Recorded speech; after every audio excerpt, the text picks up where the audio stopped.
This is the progress on the 2005 Honda Element.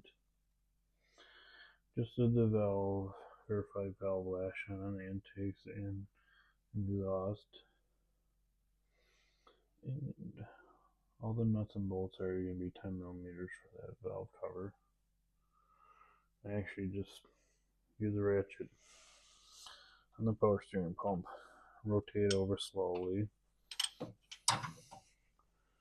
and no real issues. Use 3/4 wrench, even that's metric, but 3/4 works.